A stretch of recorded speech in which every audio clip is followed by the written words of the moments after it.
Hello everyone, बात करते हैं कॉन्सेप्चुअल शॉर्ट 4 की। तो आज हम कुछ नया सीखने वाले हैं। Area method to find the maximum value. Maximum value हमें निकालनी है P Q plus Q R plus R S की, अगर इनका सम कांस्टेंट दिया हुआ है P plus Q plus R plus S equal to 2021। यहाँ पे पी क्यू आर एस जो हैं वो एक पॉजिटिव इंटीजर्स हैं। तो चलो, सबसे पहले अगर हमें इनकी मिनिमम वैल्यू निकालनी है, वो बहुत ही आसान है निकालना। आप भी ट्राई कर सकते हो अगर इनकी मिनिमम वैल्यू की बात करें। यहाँ पे प्रोडक्ट हमें जो दिया हुआ है वो है P इंटू क्यू, उसके बाद है Q इंटू आर और फिर है R इंटू एस।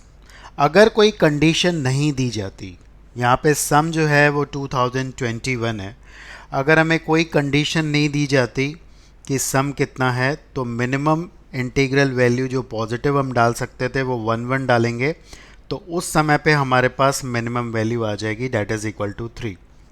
बट क्योंकि सम जो है वो कांस्टेंट दिया हुआ है, तो उस केस में मिनिमम वैल्यू ये नहीं होगी। इस केस में हम क्या कर सकते हैं कि अगर हम किसी 3 वेरिएबल्स को 1 1 1 रख दें और बाकी जो है वैल्यू डेट इज़ 2018 हमारे पास रह जाएगा, क्योंकि सम 2021 है। तो इस केस में हम सोच पा रहे हैं कि 2020 जो होगी हमारी मिनिमम वैल्यू हो जाएगी। अगर आप रेंडमली चेक करेंगे, कोई और वैल्यूज़ रखेंगे, तो वो आपको बड़ी वैल्यू देगा। तो मिनिमम वैल्यू निकालना डेफिनेटली इजी है। तो अब हम बात करने वाले हैं मैक्सिमम वैल्यू की। तो मैक्सिमम वैल्यू के लिए हम लोग थोड़ा सा इसको ऑब्ज़र्व कर सकते हैं। यहाँ पे आप ये देख सकते हैं कि Q और R का प्रेजेंस जो है वो 2 बार है। डैट मीन्स इसका वेटेज जो है वो ज़्यादा है, और P और S जो है वो एक ही बार आ रहा है। तो एक हिट एंड ट्रायल हम कर सकते हैं कि हम P और S को एक मिनिमम वैल्यू अलॉट कर दें। दैट मीन्स मान लो P और S को अगर हम 1 और 1 रख देते हैं, तो Q और R का जो सम हो जाएगा वो हमारे पास हो जाएगा 2019।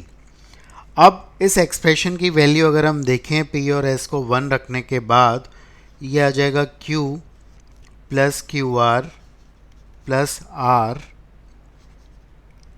अब Q प्लस आर तो डेफिनेटली 2019 है, तो ये आ गया हमारे पास एक्सप्रेशन। अब इसकी अगर हमें मैक्सिमम वैल्यू चाहिए, Q और R का सम 2019 है, तो आपको पता है कि अगर सम कांस्टेंट होता है तो प्रोडक्ट की वैल्यू मैक्सिमम तब होती है जब दोनों की वैल्यू इक्वल हो। लेकिन वैल्यू हम इक्वल नहीं रख सकते, बिकॉज वैल्यू इक्वल रखने पर Q और R दोनों इंटीजर्स नहीं होंगे। तो उस केस में हम लोग थोड़ा सा अनइक्वली डिवाइड करेंगे। 2019 को हम 2 पार्ट में डिवाइड कर सकते हैं। एक को हम लोग जस्ट हाफ से बड़ी वैल्यू देंगे और दूसरे को थोड़ी सी कम। दैट मीन्स Q की वैल्यू अगर हम रख देते हैं 1009 और R की वैल्यू अगर हम रख देते हैं 1010, तो इस केस में हमें मैक्सिमम वैल्यू मिल सकती है। अभी कैलकुलेट करने पर ये जो वैल्यू आ रही है हमारे पास 1021109 आ रही है। बट ये मेथड बहुत ही रफ है, हमने कुछ एनालिटिकल तरीके से इसको किया है। हो सकता है कि इससे बड़ी वैल्यू हमें मिल जाए।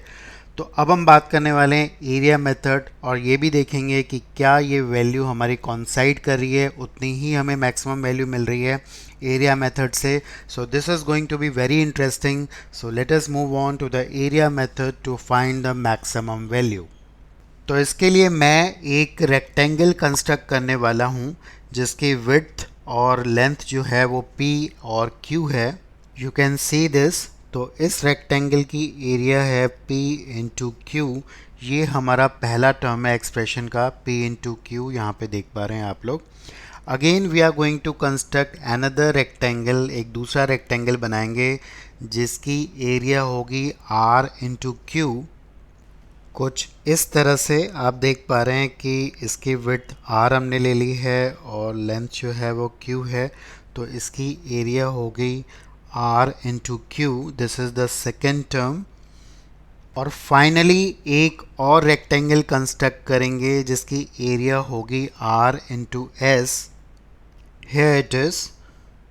तो इसका मतलब ये हो गया जिसकी मैक्सिमम वैल्यू हमें निकालनी है, that is P Q plus Q R plus R S की, वो इन तीनों रेक्टेंगल की एरिया का सम होगा। अब इस एक्सप्रेशन को हम एक और तरीके से लिख सकते हैं, हम लिख सकते हैं P plus R into Q plus S, but इसमें एक एक्स्ट्रा टर्म आ जाएगा P इंटू एस और उसको हम लोग कर देते हैं सब्ट्रैक्ट। अब इसको हम ज्योमेट्रिकली विजुलाइज कर पा रहे हो, देखो ये जो है ये बड़े रेक्टेंगल की एरिया है, you can visualise this is the rectangle, a bigger rectangle जिसकी एक साइड आप देख पा रहे हैं Q प्लस एस है और दूसरी जो है वो R प्लस P है। तो ये बड़े वाले रेक्टेंगल की एरिया है और ये हमारा जो रह जाता है वो है PS। तो इस बड़े रेक्टेंगल की एरिया में अगर इस छोटे वाले रेक्टेंगल की एरिया सब्ट्रैक्ट करते हैं तो ये है इस एक्सप्रेशन का मतलब। अब हमें इन तीनों की एरिया, डैट मीन्स हमें P Q plus Q R plus R S का सम अगर मैक्सिमाइज करना है तो हम कह सकते हैं कि इस शेडेड वाले रेक्टेंगल की एरिया को हमें सबसे कम करना पड़ेगा। अगर हम इसको छोटे से छोटा रखेंगे तो हमें इस कंप्लीट एक्सप्रेशन की वैल्यू जो होगी वो मैक्सिमम मिलेगी, बिकॉज ये सब्ट्रैक्ट हो रहा है यहाँ पे। तो ये बड़ा वाला रेक्टेंगल है, इसके तीन जो बाकी पार्ट हैं जो कि बन रहे हैं पी क्यू क्यू आर और आर एस से, that means these three parts, इन तीनों पार्ट को हमें मैक्सिमम करने के लिए हमें इस छोटे वाले रेक्टेंगल की एरिया को सबसे कम करना पड़ेगा। तो उस केस में हम क्या कर सकते हैं, बिकॉज पी और एस हमारे पास क्या है, positive integers, so in that case what we can do, हम इसकी वैल्यू 1 इंटू 1 यानी कि रेक्टेंगल की एरिया जो है वो 1 स्क्वायर यूनिट रख सकते हैं।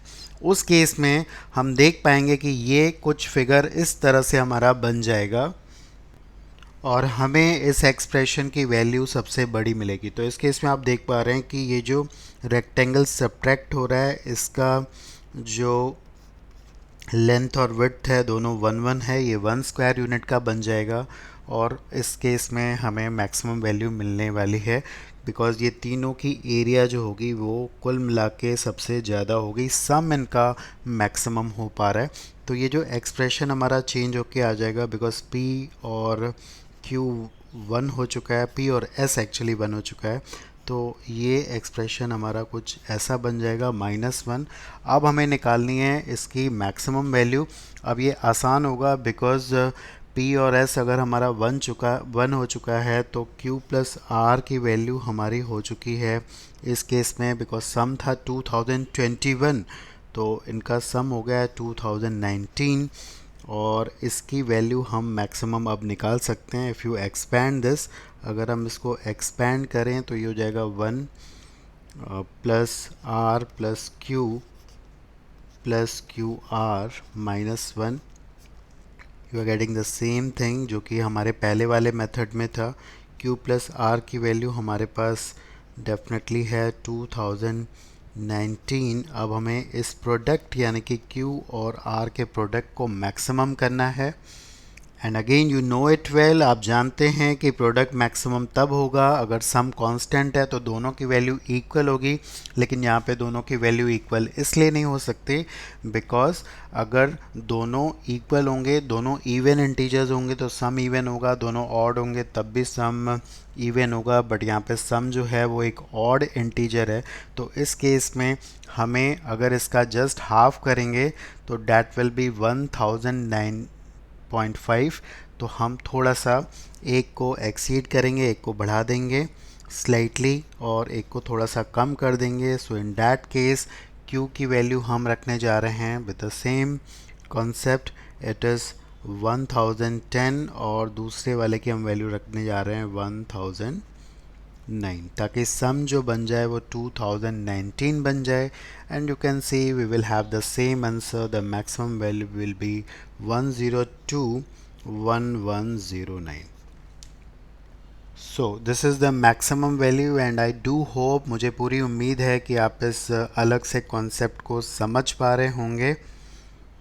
And I promise you we'll be learning very different concepts in the conceptual short, and I invite the suggestions from all of you what you want to learn. Any suggestions from your side will be welcome, and happy learning.